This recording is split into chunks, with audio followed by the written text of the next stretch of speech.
স্বাধীনতা আন্দোলন ও পরবর্তী স্বাধীন বাংলাদেশের একচ্ছত্র অধিপতি শেখ মুজিবুর রহমান 1975 সালের 15ই আগস্ট সহপরিবারে নিহত হন। কথা ছিল এই দিনটিতে ঢাকা বিশ্ববিদ্যালয়ে বিপুল আড়ম্বরে স্বাগতম জানাবে স্বাধীন বাংলাদেশের এই প্রথম রাষ্ট্রপতিকে, কিন্তু দুর্ভাগ্যবশত তার আর সেদিন ঢাকা বিশ্ববিদ্যালয়ে যাওয়া হয়নি। রক্তাক্ত অবস্থায় পড়েছিলেন তিনি তার ধানমন্ডি 32 নম্বরের বাসভবনের সিঁড়িতে। 1966 থেকে 1971 সাল পর্যন্ত যেই মুজিবের হাতের ইশারায় নাচত 7.5 কোটি মানুষ, সেই মুজিব নিহত হলেন তারই তৈরি করা সেনাবাহিনীর হাতে। কেন সেদিন তার নিজের রক্ষী বাহিনী, সংগঠন, এমনকি জনগণ কেউই এগিয়ে আসলো না? স্বাধীনতা পরবর্তী সময়ে তিনি আসলে কি চেয়েছিলেন? কেনই বা তার নিজের ক্ষমতার ভাগ কাউকে দিতে চাননি? এইসব প্রশ্নের উত্তর খুঁজব আজকের ভিডিওতে।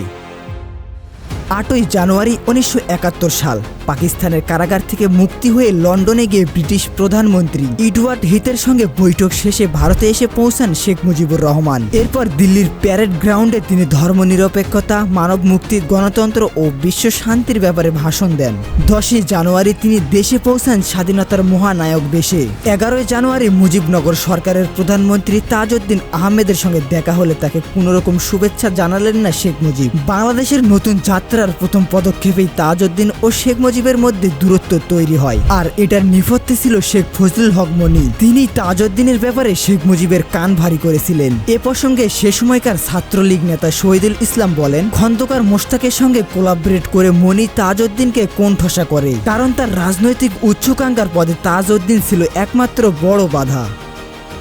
1973 সালের মাঝামাঝি সময়ে মুজিব মুক্তিযুদ্ধ চলাকালীন ও পরবর্তী সময়ে মন্ত্রীরা কি পরিমাণ সম্পদ কুক্ষিগত করেছে তার তদন্ত করার নির্দেশ দেন। এই সিদ্ধান্ত তাজউদ্দিনের কাছে খুবই নির্মম পরিহাস ছিল। মন্ত্রিসভায় তার অপছন্দের লোকদের মাইনাস করতেই তিনি মূলত এই কাজটি করেন। আসলে মুজিব চাচ্ছিলেন না যে তার ক্ষমতাকে প্রশ্নবিদ্ধ করার মতো ক্ষমতাকেও অর্জন করুক, আর এভাবে তাজউদ্দিন ক্রমে দলের মধ্যে কোণঠাসা হয়ে পড়েন এবং শেষ পর্যন্ত পদত্যাগ করতে বাধ্য হন। কেবল তাজউদ্দিন নয়, মৌলানা ভাসানীর সঙ্গেও মুজিবের সম্পর্কের অবনতি ঘটে। 22শে জানুয়ারি মৌলানা ভাসানীর ভারত থেকে দেশে ফেরা উপলক্ষে সাপ্তাহিক হলিডে সম্পাদক এম আসলাম মৌলানা সাহেবের ঐতিহাসিক আসসালামু আলাইকুম এর প্রসঙ্গ তুলে ধরেন। বিষয়টা শেখ মুজিবকে রাগান্বিত করেছিল। তিনি সাংবাদিক কামাল লোহানীকে ফোন করে বলেন, মুক্তিযুদ্ধের সময় মৌলানা ভাসানীর কি অবস্থান ছিল সেটা ঠিক করার বদলে তোরা রেডিওতে তিনিই দেশ স্বাধীন করেছেন বলে দিলি। মিস্টার লোহানী হতভম্ব হয়ে গেলেন। যিনি মুজিবের এক সময়ের রাজনৈতিক গুরু ছিলেন, তার ব্যাপারে তিনি এইসব কিভাবে বলতে পারলেন? ধীরে ধীরে শেখ মুজিব তার ভূমিকা ও কর্তব্যের কথা ভুলে গিয়ে নিজেকে সর্বময় কর্তৃত্বের অধিকারী রূপে দেখতে শুরু করেন। তিনি তার ভবিষ্যৎ পরিকল্পনা চূড়ান্ত করে ফেললেন সংবিধান প্রণয়নের মাধ্যমে।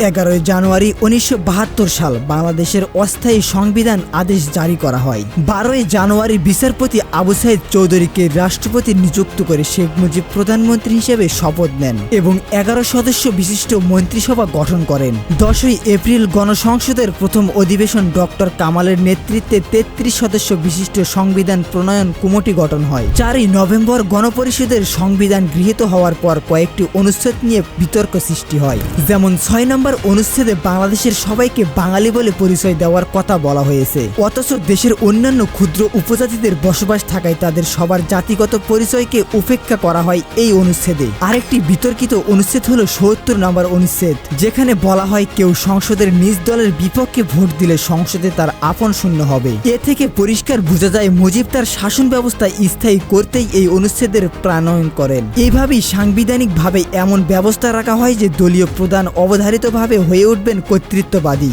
72-এর সংবিধানে জরুরি ব্যবস্থা ঘোষণা করার কোনো বিধান ছিল না। 22শে ডিসেম্বর 1973 সালের সংবিধানের সংসদে এনে এই বিধান অন্তর্ভুক্ত করা হয়। নতুন সংবিধানের আলোকে নবগঠিত সরকার জড়িয়ে পড়েন ব্যাপক দুর্নীতি, অনিয়ম এবং দলীয়করণ প্রক্রিয়ার মধ্যে। বিভিন্ন সরকারি, বেসরকারি, স্বায়ত্তশাসিত ও আর্থিক ও ব্যবসায়িক প্রতিষ্ঠানগুলোর উচ্চ পদে দলীয় লোকদের নিয়োগ দেওয়া শুরু হয়। যুদ্ধের পর পাকিস্তানের রেখে যাওয়া কলকারখানাগুলো জাতীয়করণ করে সেগুলোর প্রশাসনিক পদে বসানো হয়েছিল আওয়ামী লীগের অন্ধভক্তদেরকে। তাদের রেখে যাওয়া 60,000 বাড়ি ও পরিত্যক্ত জমাজমি আওয়ামী লীগের নেতাকর্মীদের দখলে চলে যায়। এরই ধারাবাহিকতা রক্ষা করেছে মুজিব তনয়া শেখ হাসিনা। এস আলম ও বেক্সিমকো গ্রুপ সহ নানান ব্যবসায়ী প্রতিষ্ঠানকে দুর্নীতি ও অর্থ পাচারের সুযোগ করে দেওয়া হয়।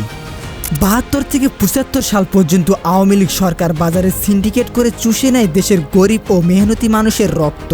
এরপর 1973 সালের জাতীয় নির্বাচনে ব্যাপক কারচুপি হয়। ভোলার একটি আসনে জাজদের মনোনীত প্রার্থী ডক্টর আজহার উদ্দিনকে মনোনয়ন জমা দেওয়ার সময় অপহরণ করে গুম করে দেওয়া হয়েছিল। ফলে ওই আসনে শেখ মুজিব বিনা প্রতিদ্বন্দ্বিতায় জিতে যায়। সে নির্বাচনের ন্যাপসহ অন্যান্য দলের প্রার্থীদের সুনিশ্চিত বিজয়ের সম্ভাবনা ছিল, কিন্তু রাত 10টায় হঠাৎ ভোট গণনা বন্ধ করে দেওয়া হয় আর পরে দলীয় প্রার্থীদের বিজয় ঘোষণা করা হয়। 73-এর নির্বাচনের পর সরকার গঠিত হয়। তখন শেখ মুজিব নিজের ইচ্ছে মতো মন্ত্রীদের পদবন্টন করতেন। তিনি কারো পরামর্শ নিতেন না এবং চাইতেন সবাই যেন তার আদেশ বিনা বাক্যে মেনে নেয়। প্রচুর দুর্নীতি লুটপাটের উপর দিয়ে এদেশে 74 সালে আসে বন্যা। শুরু হয় দুর্ভিক্ষে কতজন মানুষ মারা গিয়েছিল তা নিয়ে বিতর্ক আছে।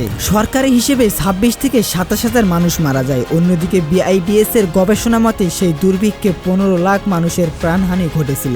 71-এর পর স্বাধীন হওয়া বাংলাদেশকে নতুনভাবে গড়ে তোলার এক অন্যান্য সুযোগ পেয়েছিল শেখ মুজিব ও তার দল, কিন্তু ক্ষমতা আঁকড়ে থাকবার নীতি তাদের পেয়ে বসেছিল।